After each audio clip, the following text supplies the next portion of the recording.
사도행전 5장은 5문단으로 나누어서 살펴볼 수가 있습니다. 먼저 11절까지는 아나니아와 삽비라 부부의 급사 사건에 대해서 기록하고 있고요. 다음으로 12절에서 16절은 사도들의 표적과 이적 및 복음의 확산을 기록하고 있습니다. 그리고 17절에서 21절 상반절까지는 사도들의 2차 투옥과 천사의 구출 및 성전에서의 복음 전파에 대해서 기록하고요. 21절 하반절부터 32절까지는 사내드린 공회에 의한 사도들의 재연행 그리고 사도들의 담대한 변론을 기록합니다. 마지막으로 33절에서 42절은 가말리엘의 중재에 따른 사도들의 석방 및 계속되는 복음 전파를 기록하고 있습니다. 이 가운데 오늘 두 문단을 한번 제가 살펴보려고 합니다. 먼저 1절과 2절. 아나니아라 하는 사람이 그의 아내 삽비라와 더불어 소유를 팔아 그 값에서 얼마를 감춤해 그 아내도 알더라. 얼마만 가져다가 사도들의 발 앞에 두니. 그리고 맨 마지막 40절에서 42절입니다. 그들이 옳게 여겨 사도들을 불러들여 채찍질하며 예수의 이름으로 말하는 것을 금하고 놓으니 사도들은 그 이름을 위하여 능욕받는 일에 합당한 자로 여기심을 기뻐하면서 공회 앞을 떠나니라. 그들이 날마다 성전에 있든지 집에 있든지 예수는 그리스도라고 가르치기와 전도하기를 그치지 아니하니라. 오늘 두 문단을 제가 본문으로 삼았는데요. 사도행전 5장의 시작과 끝입니다. 시작은 아나니아와 삽비라 부부의 급사 사건이고요. 마지막 절은 사도들이 사내들인 공회에 끌려가서 채찍질 당하였지만 계속해서 복음을 전하는 것으로 끝납니다. 여기서 우리는 한 가지 중요한 대조를 발견해요. 그것은 성령의 능력을 통한 사도들의 이적에 관한 것인데, 아나니아와 삽비라 부부가 하나님께 드리기로 한 제물의 일부를 감추었을 때 베드로가 크게 책망하죠. 그 결과 부부는 목숨을 잃어요. 그런데 여러분 한번 생각해 보세요. 그게 죽을 일일까요? 여러분 그게 죽을 일일까요? 아나니아와 삽비라는 그래도 신실한 부부였어요. 그래서 자기 전 재산을 하나님께 드리겠다고 서원한 거잖아요. 약속한 거잖아요. 그런데 그들도 사람이니까 막상 다 드리려고 재산을 정리하니까 아까운 거예요. 그래서 그 가운데 일부를 떼어놨어요. 그리고 나머지 전부를 하나님께 드렸어요. 우리라면 사실 그 단계까지도 못 가잖아요. 내 전 재산을 다 드릴 생각도 못 하잖아요. 근데 아나니아와 삽비라는 그래도 한 거잖아요. 그런데 막상 그들도 사람이니까 자기 노후도 생각이 날 거고 자기 자식들도 생각날 거고 그러니까 값의 일부를 따로 떼어 놓은 거예요. 사람이니까 그럴 수 있잖아요. 그런데 이게 죽을 일일까요?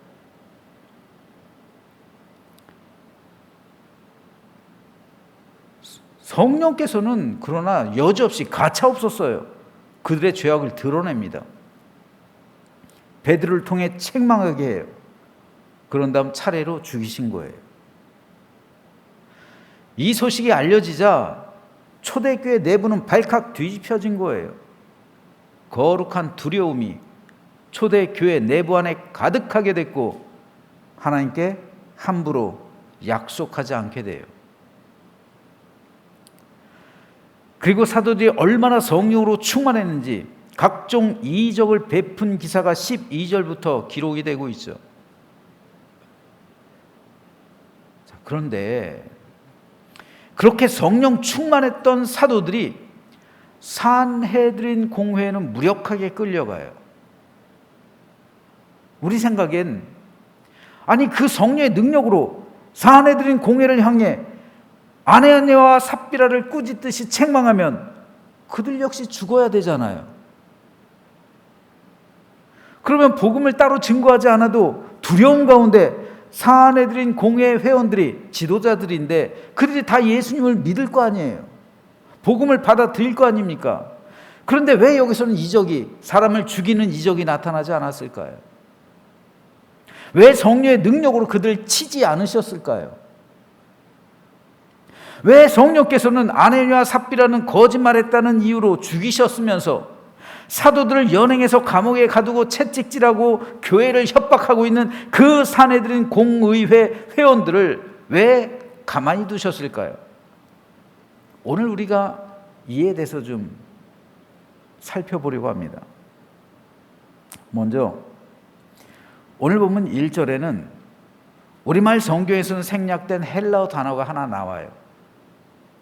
바로 접속사 대라는 헬라어 단어인데, 헬라어 단어 접속사 대는 그러나라는 뜻이에요. 즉 4장 마지막 9절 뭡니까? 바나바가 자기 모든 재산을 다 팔아서 사도들의 발 앞에 두었다라는 말로 끝이 나잖아요.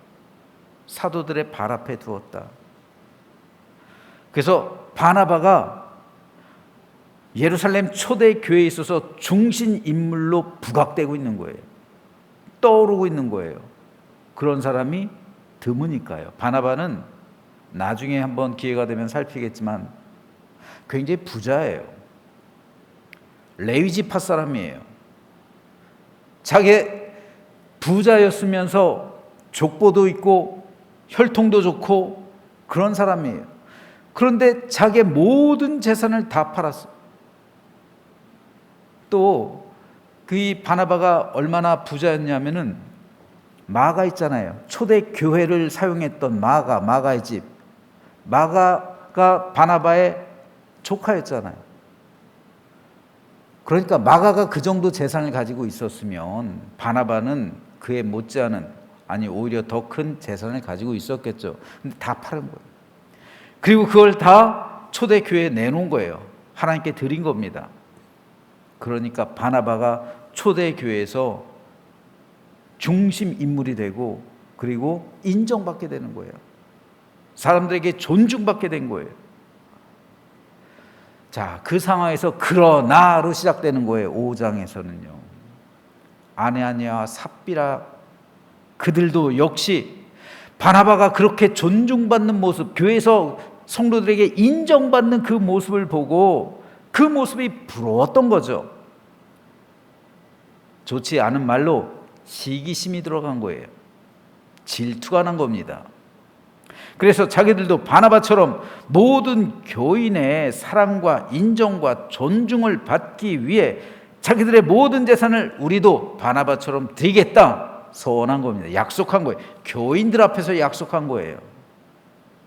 교인들 앞에서 떠벌린 겁니다. 즉 바나바와의 마음가짐이 다르죠. 바나바는 진실한 마음으로 예수님의 가르침을 따라 부자 가난에게 주님께서 말씀하셨잖아요. 바나바는 자신이 부자 가난이라고 생각을 하는 거예요. 네가 가진 것을 다 팔아 가난한 자들에게 나눠줘라. 그리고 나를 따르라. 바나바는 이걸 실천한 거예요. 그로 인해 교회에서 사도들에게 인정을 받는 거예요. 진실한 하나님의 제자다. 하지만 아나니아와 삽비라는 그 마음가짐으로 하나님께 제물을 드린 것이 아니라 교회에서 인정받고 존중받으려는 그 명예심, 그것을 위해 드린 거예요. 동기가 다른 거예요. 마음가짐이 다른 겁니다.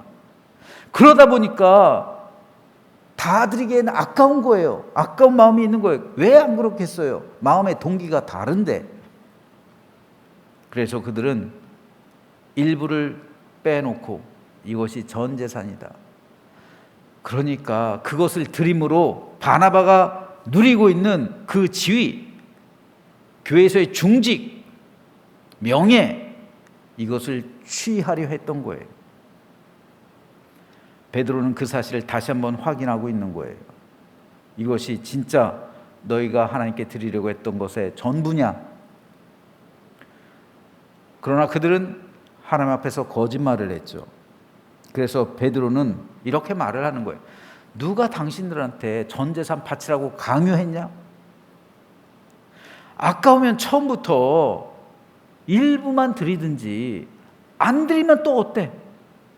왜 그것을 굳이 다 드린다고 모든 교인들 앞에 떠벌리고 이것을 전부라고 속이느냐? 이것은 하나님을 속이는 것이다.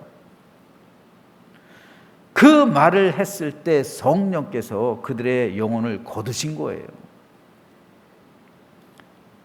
아나니와 삽비라 부부는 바나바가 누리고 있는 그 명예를 탐한 거예요.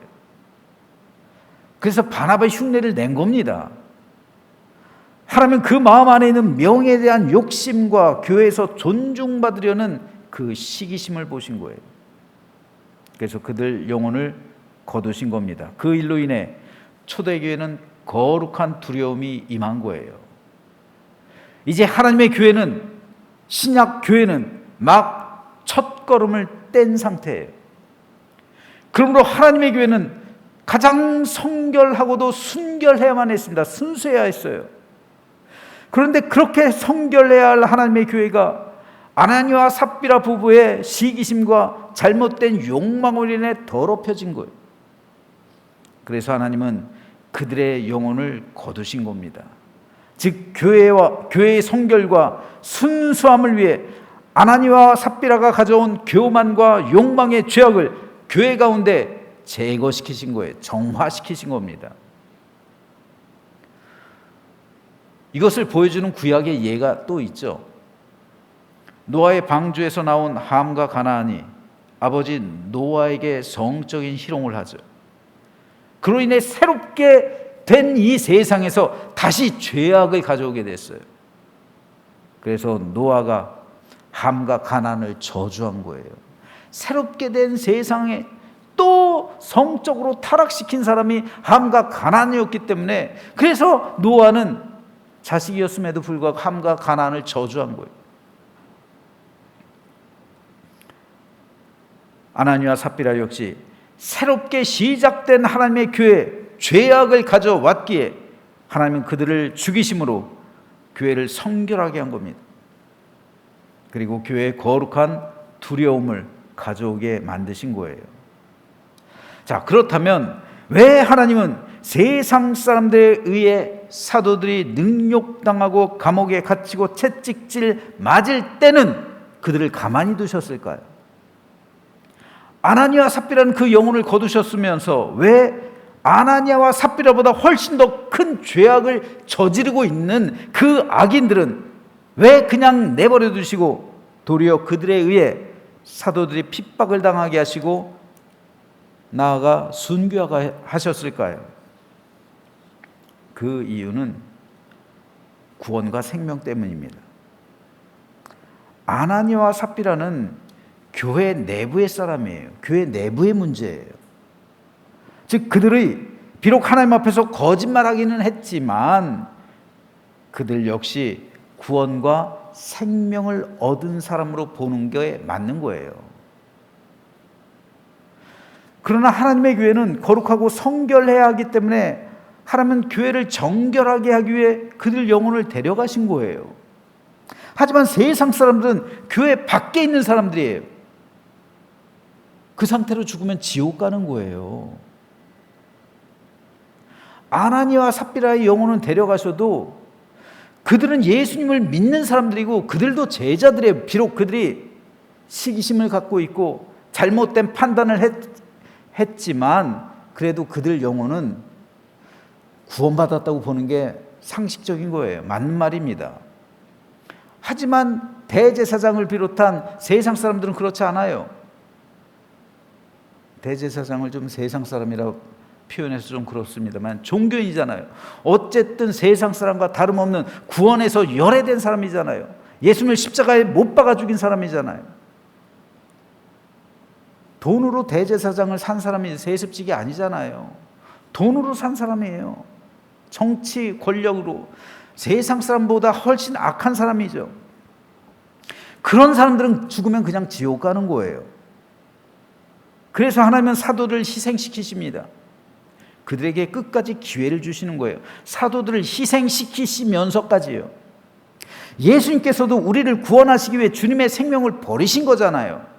사도들 역시 세상에 복음을 전하기 위해 기꺼이 예수님처럼 자신들의 생명을 바친 겁니다.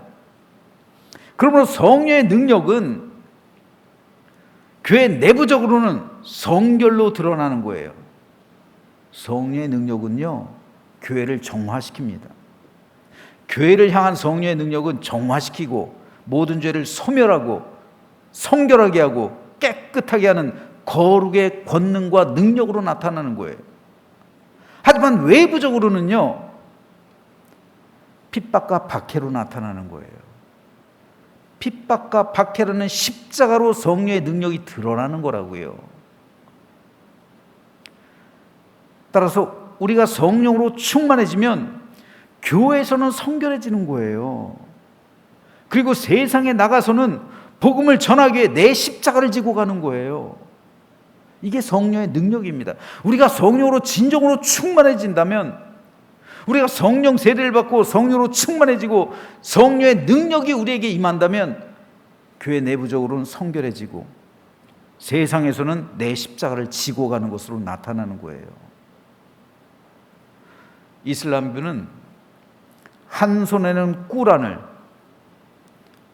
다른 한 손에는 칼을 이라는 신조를 가지고 있어요. 꾸란과 칼. 꾸란을 던져서 꾸란을 전해서 믿지 않으면 칼로 죽인다는 거예요. 받아들이지 않으면요. 이게 그들의 신조예요. 이 신조를 중세 기독교가 받아들이잖아요. 그래서 한 손엔 성경을, 그리고 다른 한 손엔 칼을. 그래서 전쟁을 벌이잖아요. 이게 십자군 전쟁이에요. 하지만 복음은 그렇게 전하는 게 아닙니다. 복음을 전하기 위해선 한 손엔 성경을, 그리고 다른 한 손엔 내 십자가를 지고 가야 되는 거예요. 하나님의 교회는 남의 피를 흘려서 세우는 게 아닙니다. 내 피를 흘려서 세우는 거예요. 어제 4세기를 살았던 교부 터툴리안의 전도법에 대해서 말씀드렸죠. 터툴리안이란 교부는 대단한 사람이에요. 삼위일체론을 만든 사람이죠. 또 어저께 말씀드렸던 것처럼 당신들은 교인들처럼 서로를 사랑하는 사람들을 본 적 있으십니까? 이런 전도법을 남긴 사람이고요. 또 오늘 터툴리안은 이런 유명 말을 또 남겨요. 순교자의 피는 교회의 씨앗이다. 이 유명한 말을 남깁니다. 순교자의 피는 교회의 씨앗이다.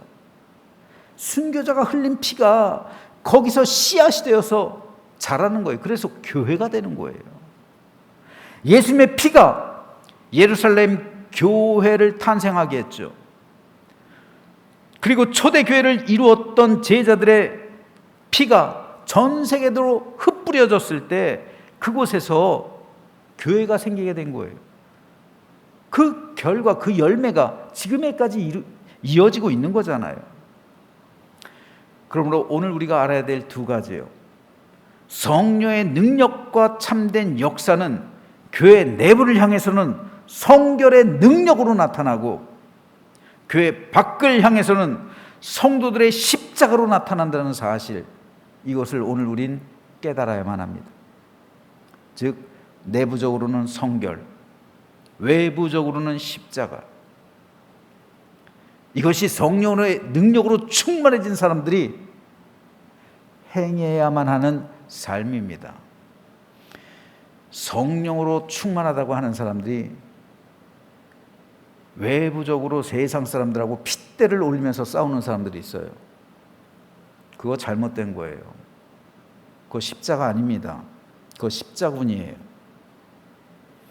십자군으로서는 한 손에 성경, 한 손에 칼을 들고서는 안 되는 겁니다. 그건 교회를 세울 수가 없는 거예요. 내 십자가를 져야죠. 그러므로 오늘 우리들 진정으로 성령으로 충만해진다는 것, 진정으로 우리가 능력받는다는 것, 진정으로 우리가 성령의 권세를 받는다는 것은 우리 안을 향해서는 성결의 능력으로 나타나야 하고 밖을 향해서는 내 십자가로 증명되어져야 한다는 사실을 믿으시면서 성령으로 충만해지는, 그래서 하나님께서 우리에게 성령 충만을 주시는 거예요. 십자가 지라고요. 외부적으로는 십자가 지고 내부적으로는 성결하고 거룩해지라고 성령의 능력을 주시는 거예요. 성령으로 충만해지는 오늘 이 시간 되시기를 주님의 이름으로